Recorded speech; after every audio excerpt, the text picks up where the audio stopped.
Be Nate, 33, reliability engineer at a mid-sized SaaS company selling uptime to nervous enterprise clients.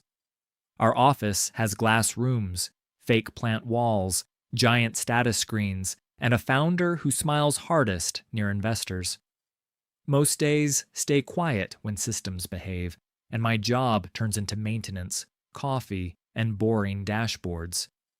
Boring is perfect because boring means clients sleep, checkout works, and nobody detonates my phone before sunrise. Monday opens with a people team email called Workplace Transparency and Restorative Accountability Phase 1. The subject reads like a hostage note written by a therapist and edited by 3 corporate lawyers. Nobody reads it immediately, since engineering is still patching weekend bugs and pretending coffee counts as recovery.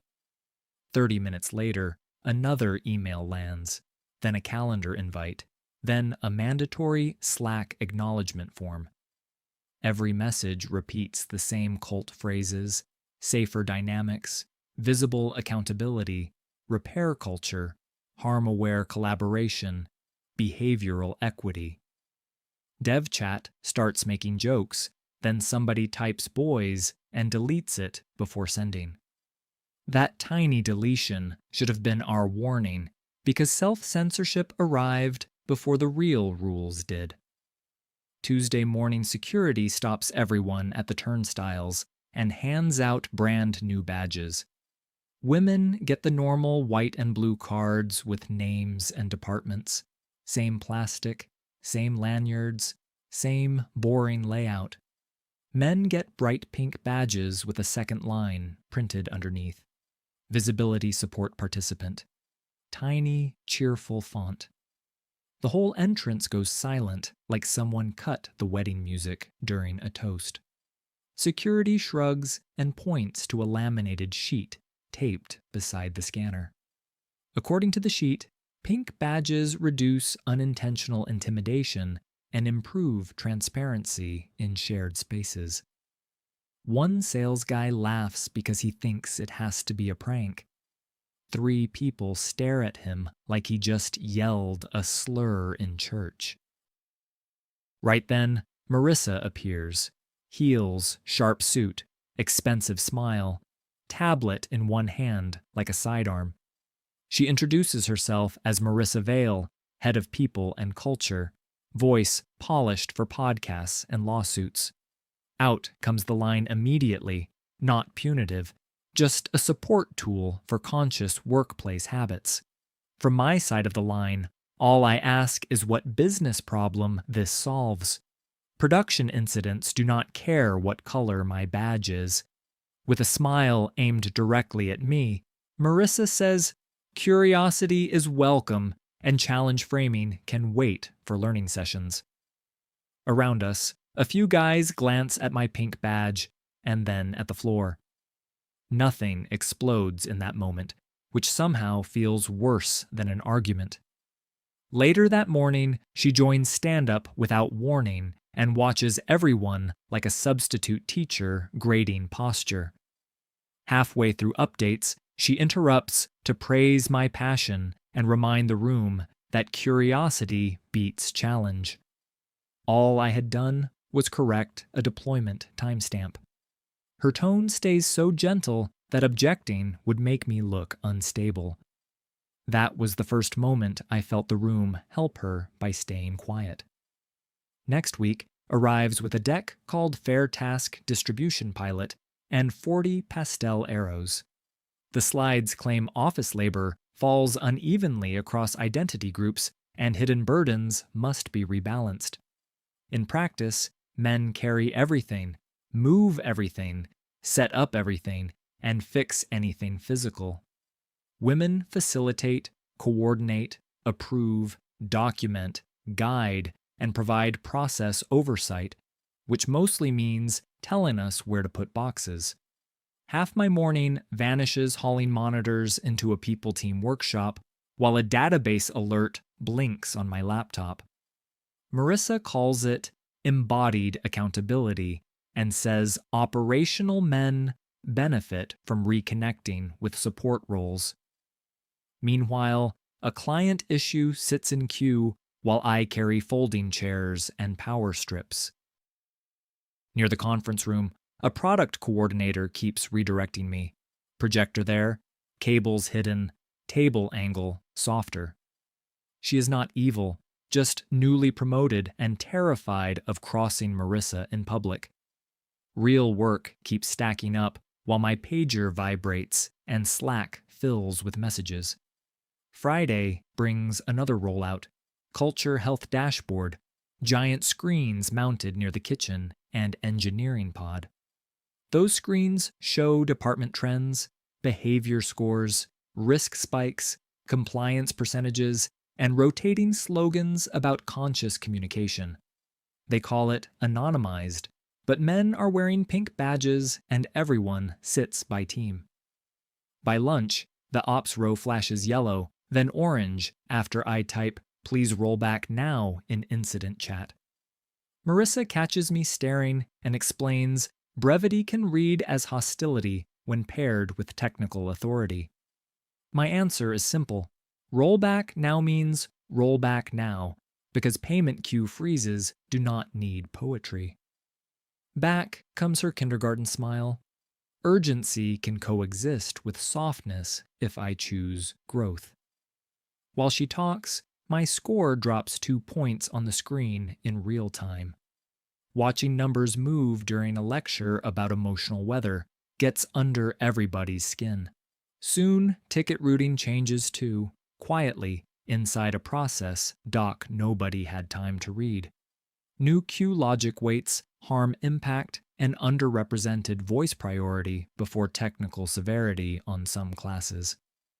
Translation: HR complaints and feelings tickets jump ahead of low-volume client warnings and prep work. After a VIP issue gets buried under a kitchen dispute, I flag it to Dylan. Our founder rubs his face and says, "We need stability, so just work with the process." Apparently, stability means making me late on a client callback because somebody reported a masculine posture near coffee. That same afternoon, Marissa schedules a company sync and wheels a single chair beside the projector. Not a normal chair either, a bright molded thing with no armrests placed where everyone can watch. She names it the reflection seat and calls it a de-escalation support tool for dominating communication energy. Some people laugh at the phrase and stop when she keeps a straight face. The meeting opens with metrics, culture updates, and a slideshow about restorative norms replacing combative patterns. Halfway through, she presents an incident chart with wrong timestamps and a fake root cause. Without thinking, I interrupt because the timestamp is impossible and the root cause was cash thrash. Marissa raises one finger, thanks me by name, and asks me to move to the reflection seat. Silence drops hard across the room. Dylan suddenly finds his laptop fascinating. Behind me, I can feel every pink badge in the rows. I tell her I corrected a factual error, not her humanity. A couple people almost nod, then stop. In the same soft tone, she says factual urgency often masks social dominance and repeats the request slower. Walking out would turn me into the unstable guy refusing process in public. So I move to the stupid chair while she resumes the slide. Smile fixed, voice smooth, control complete. Afterward, nobody meets my eyes in the hallway. Hate is not the reason, though. Everyone just saw what compliance costs now. From QA, one guy mutters, "This place is cooked," as we file out. All I can do is laugh because laughing beats punching drywall and losing insurance. From there, things get meaner in tiny ways. Paperwork, forms, and small punishments attached to normal moments. Marissa starts calling me a high-impact personality in one-on-one alignment chats I cannot decline. During those chats, she says, my competence creates pressure fields, and people shrink before I speak. My reply is usually the same. Broken systems do not wait politely. Down goes another note on her tablet every time I say it. Next to her sits Emma, HR assistant, maybe 23, tired eyes, shaking hands, logging keywords on a tablet. Rarely does Emma speak while Marissa translates everything into harm, dominance, patterns, and repair. New punishment arrives as reflection hours, mandatory after-work sessions for overconfident delivery, and corrective language. Everybody privately calls it confidence tax because men get assigned most of it after doing actual work. 2 hours hit me for saying that chart is wrong in a meeting. One more gets added for a terse JIRA reply, blocked by missing API key. Another lands after I correct a product manager's incident summary in a thread Marissa was watching. One night I finish a 2 a.m. rollback, sleep 3 hours, then drag into a noon session. The session title is Softening Male Urgency in Cross-Functional Spaces, and Marissa facilitates beside herbal tea. She asks me to rephrase outage notices in language that centers emotional safety before technical response. What comes out of my mouth is if billing dies, emotional safety starts with restoring billing before payroll fails. Around the room, people make those tiny, almost laugh noises that rent payments force back down. Marissa smiles again and says sarcasm is another shield. She assigns me another reflection hour on the spot. Soon, a cork wall appears near the kitchen, covered in pastel cards and inspirational clip art. A sign above it says restorative wall, because apparently apology rituals needed a physical location. Men with incidents are encouraged to post what they learned and how they will make space. Encouraged lasts maybe 3 days before managers start forwarding reminders and tagging non-participation. Every card uses the same exact language, impact over intent, pause and soften, hold space, repair dynamics. The wall looks less like apologies and more like parole paperwork for existing while male. After my next write-up, I skip posting and get called into another alignment chat. Marissa asks whether I reject accountability as a value and says refusal to repair is escalation. My answer is that I reject theater replacing work, while clients ask why support times doubled. For the first time all month, Emma looks up from the tablet like she wants the floor to open. Marissa logs the line and labels it adversarial framing. By then, the whole office is failing the same way. Men eat fast and separately, voices low, help offered only in writing. Women look drained too, because half never wanted fake authority over boxes, cables, and chairs. Nobody wins inside Marissa's experiment except Marissa, who glides around calling it culture stabilization. All day long, the dashboard screens climb and dip like a public stock ticker for behavior. One screen by the kitchen flashes red whenever somebody sighs too hard in a meeting. Jokes about breathing taxes spread until support gets an actual write-up for nonverbal intimidation through visible frustration. The write-up goes to Trevor after a failed deploy, and all he did was exhale. Marissa explains body language is communication, and impact belongs to the receiver, not the sender. Fighting back mostly stops after that. People sign forms because resistance takes more energy than work. The weirdest thing in the office becomes Emma. Every week, she gets quieter while hovering beside Marissa through meetings and reviews. One afternoon, I fix a jammed conference room dock and catch a glimpse of Emma's screen. A spreadsheet sits open with color blocks, names down the side, points, columns, stars, and note counts. Before she closes it, I catch my own name and a number beside it. One column says submissions, another says wins. It looks like office harassment got converted into fantasy football. Emma whispers sorry with no context and leaves holding the tablet like evidence. That moment does not turn me into some cold detective. Mostly, I feel sick and keep doing my shifts. Still, I start saving every stupid email because I can tell something ugly is building. Revenge has nothing to do with it. This place writes people up for breathing now, and I want proof I am not crazy. Screenshots pile up whenever behavior scores spike after normal incident messages. Reflection hour emails get saved because they arrive at midnight while I am on call. One late night, I even snap a photo of the reflection seat under empty office lights. Another picture goes into my phone when I see a tray of pink badges lined up together. None of it feels heroic. It feels like taking pictures of mold, while management insists the smell is innovation.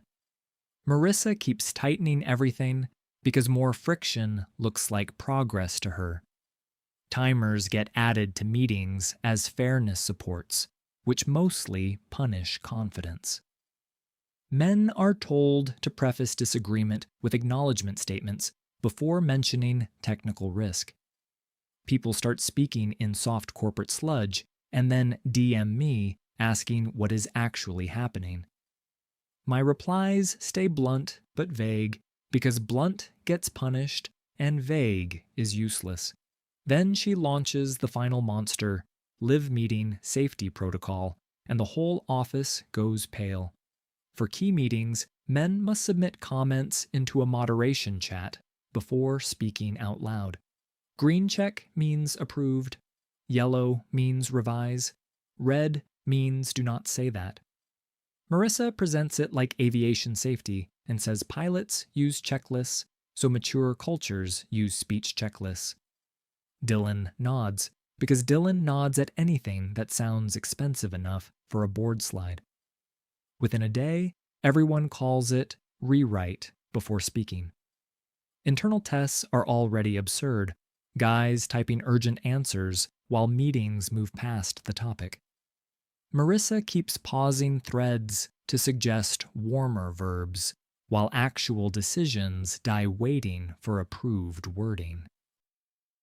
Then our biggest enterprise client comes in for a renewal review after weeks of delays. Not a cute startup either. Real money, procurement people, legal people, and one technical lead who notices everything. The big glass room fills with Dylan, Marissa, me, and 2 client reps facing us. Before kickoff, Marissa quietly places the reflection seat against the wall inside their line of sight. When I look at it, she smiles and says it is standard support furniture. Client lead starts with a list of incidents and asks why response windows doubled this quarter. Dylan opens with founder fluff, resilient roadmap, partnership values, renewed commitment, all of it empty. The client cuts him off and asks me directly why failover alerts sat untouched for 40 minutes. I know exactly why, because I was moving AV carts for a people team workshop. As soon as I start answering, Marissa taps her laptop and says, "Submit first." Nate, protocol applies here too. The client lead blinks and asks what protocol. Dylan mumbles something about a communication quality pilot. Into the moderation chat, I type queue waiting changed, ticket deprioritized, manual escalations delayed, reversing now. Back comes a yellow status from Marissa with my sentence rewritten into soft nonsense about triage alignment complexity. While she edits, the client lead keeps waiting and asks if anyone here understands their stack anymore. I try again, shorter this time. Marissa sends red and labels it adversarial framing. At that exact second, my phone lights up with a fresh production alert, error rates climbing on another cluster. Out loud, I say we have a live incident and need to route around node group B now. From across the table, she points at the moderation chat and says, "Please submit before speaking." The client lead looks from her to me, then to the chair, then to Dylan. He asks if they are disciplining an engineer during an active outage. Sweat starts showing through Dylan's collar while he says, "No, this is a support framework." Another alert fires, then another, and I stand because seated talking is too slow when systems fall apart. Marissa tells me to sit down, submit through protocol, and physically turns her laptop toward me. I type route traffic now or checkout fails. She flags checkout fails as catastrophic language. All that gets from me is one dead laugh because there is nothing left to say. The client technical lead points at me and tells Dylan to let him answer right now. Marissa starts citing dashboard scores and says unmoderated mail urgency created multiple harms this quarter. The client lead cuts her off and asks whether the pink badge thing is part of this too. He says I look marked, and he has never seen color-coded gender badges at a vendor. Dylan tries to table it. My answer is no, because checkout is failing now. Marissa tells me to move to reflection seat for repeated process violations in a partner-facing environment. Client lead stares at the chair for a long second, then at Dylan, then says the meeting is over. They collect laptops while alarms keep buzzing in my pocket, and a hallway monitor starts flashing incident notifications. On the way out, the technical lead says, "Call me when adults are running incident response again." The door shuts, and Marissa immediately starts blaming me. According to her, my refusal to follow protocol escalated client distrust and created panic behavior. I tell her checkout is actually down and walk out before she can assign another chair. Behind me, Dylan follows for 3 steps and says, "Fix the outage first. Conduct review later." That sentence tells me everything. Product can burn as long as paperwork finishes by sunset. For 2 hours, ops and devs scramble while support channels fill with angry merchants and refund demands. We patch around the node issue, unwind the queue jam, and get checkout back before total disaster. Already in my inbox waits an accountability review invite from Marissa and Emma, mandatory 5 p.m. The subject line says pattern escalation and external harm event, which is impressive considering she caused it. Nobody looks human by review time. Not men, not women, not support, not devs. Then legal gets the client's complaint before we even finish cleanup, so review turns into all hands. That complaint hits Dylan, legal, the board alias, and somehow half the office knows immediately. Everyone piles into the big room with dashboard screens still mounted and the reflection seat still sitting there. Marissa opens with a polished summary blaming process resistance, reactive masculinity, and non-compliant incident speech. She says today's partner breakdown proves interventions must deepen, not retreat, despite temporary discomfort. By that point, I am too tired to care about sounding good and too tired to protect Dylan. Grandstanding never happens. Instead, I start listing what happened in order and put numbers on the screen. First screenshot shows client ticket priorities changed under harm waiting. Second screenshot shows HR workshop setup requests above production warnings on 3 separate days. Heads turn because people lived those delays and finally see them written plainly. Marissa warns against cherry-picking emotionally charged operational moments and starts talking about context. Next screenshot goes up. Behavior score spikes after plain incident messages, mostly attached to men in ops. After that come reflection hours emails, overconfident delivery, direct corrective tone, public certainty expression. With each line, the room gets quieter because everyone saw pieces, but never the full stack together. Dylan asks where I got the documents, like that matters more than what they say. My answer is from my inbox, from the wall, and from the screens bolted to our building. Up next comes the photo of the pink badge tray. I ask legal on the call whether color-coding badges by gender sounds normal. The lawyer unmutes and says, "Continue," which is the first useful leadership sentence all month. Marissa starts talking faster now. Pilot context, trauma-informed adaptation, isolated examples, hostile framing, misread intent. Beside her, Emma looks like she might throw up. Then I mention the spreadsheet, names, points, submissions, wins, and ask Emma what it was. Marissa jumps in instantly and calls it a confidential coaching tracker. For a second, Emma says nothing. Then she says it was not coaching.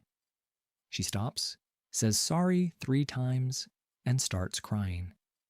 The room goes dead still, except for the dashboard animations on the wall. Through tears, Emma says Marissa had her track complaint submissions by target and highlight repeat names for pattern strength. She explains wins meant approved reports that pushed someone toward reflection hours or formal review. Marissa snaps at her to stop and says she is confused under male pressure. Emma shakes her head and says Marissa called Nate a high-value corrective target in Slack. Then she catches herself, repeats it, opens the message, and puts it on the screen. There it is in plain text. Nate is a high-value corrective target. Need enough pattern reports this month. Below that sits another line. Use shared workshop language so narratives stay consistent across submissions. Somebody in support says holy shit out loud. Nobody writes him up this time. Marissa stands and starts talking over everyone, calling it decontextualized strategy language from a pilot environment. Right on cue, the dashboard pings and her tile spikes red for interruption frequency. Nobody planned that moment, which is exactly why it hit so hard. She keeps going, voice rising, saying I am manipulative, dangerous, technically gifted, socially coercive, known pattern. Another ping sounds.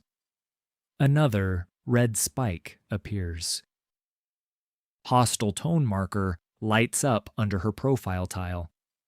All around the room, people start looking between Marissa and the screen like daylight finally hit a monster. Legal reads the client complaint next, including the line that our governance procedures obstructed incident response and appeared discriminatory. Another line asks whether internal staff are segregated by gender markers. In 1 hour, Dylan seems to age 10 years and finally finds a backbone.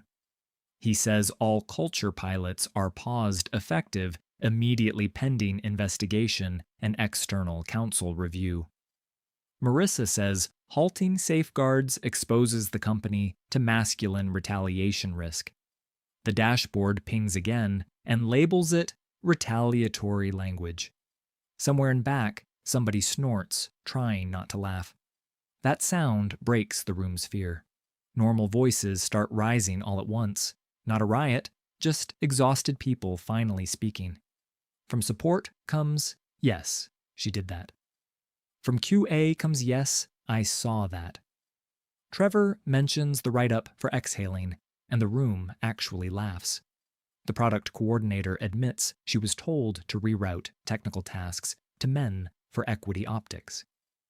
Support lead confirms merchant incidents got buried behind internal culture tickets all month. Emma keeps crying quietly and keeps answering legal's yes or no questions anyway. Marissa tries one last move and points at me, saying this spectacle proves why he needed containment. The dashboard pings so loud everyone hears it over the room. Maximum toxicity spike, top risk indicator, full red tile. For one beat, nobody speaks. Then QA says, should we move Marissa to the reflection seat? Laughter does not come immediately because the line lands too perfectly. Marissa looks at the chair, then the screen, then Dylan, and drops the polished voice entirely. What comes out next is full yelling. Boys Club, hoodies, cowards, sabotage, all of it. It probably feels amazing for her. It also kills the last inch of deniability she had left. Security gets called. Nothing dramatic, just 2 guards standing near legal while the call continues. They walk her out with the tablet while the reflection seat still sits by the wall. Emma leaves with legal afterward, carrying binders, eyes swollen, still not looking at anyone. Nobody gives a speech when all hands ends because everybody is too drained for a moral. Work resumes immediately because checkout still needs cleanup and clients still want answers tonight. Near midnight, Dylan sends a company email about trust, lessons learned, and commitment to improvement. No one replies. Everyone knows he signed every approval until the client threatened money.